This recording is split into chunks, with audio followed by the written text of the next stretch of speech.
No need to panic. Maybe the GOP will get lucky again next year when the Democratic nominee forgets to campaign there. Considering that the Dem convention is being held in Milwaukee, though, it seems unlikely. Marquette is a respected pollster, but if you want to throw this one out the window and forget about it, I won't blame you.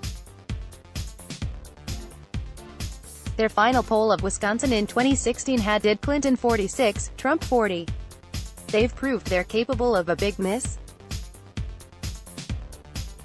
This would be a really big miss, though. We can debate about electability in the abstract all day, but if the polls still look like this in March, it sure seems like it could weigh on Democratic voters, says the NYT's data guy, Nate Cohn.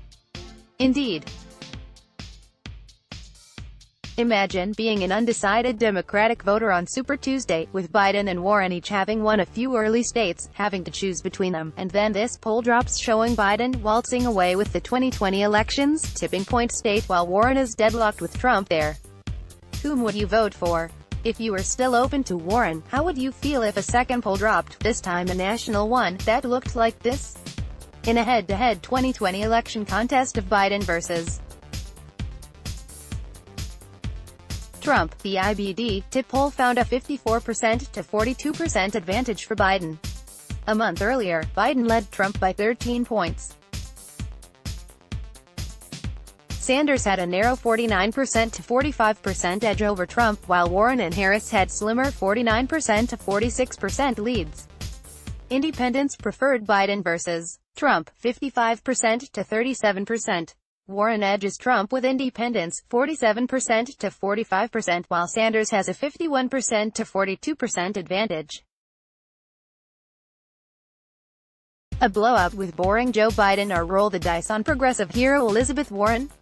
Your move, Dems. The proper response to implausible landslide forecasts like the ones out today is to shrug, point to the fact that there are 14 months to go, and rest assured that Trump is certainly going to do better than 42% on Election Day. Just don't let the dubiousness of early polls blind you to the extent of the challenge he's facing.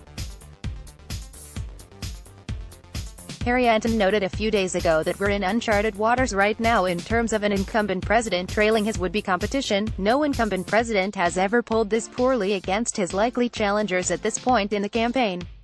Only 2 of 11 incumbents in past years, Jimmy Carter in 1979 and Barack Obama in 2011, were behind at this point. They were down by 4 points and 1 point respectively to their eventual challengers, Ronald Reagan and Mitt Romney.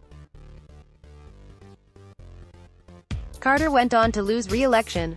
Obama went on to win with a small re-election margin, and there were many polls at this point that had him ahead.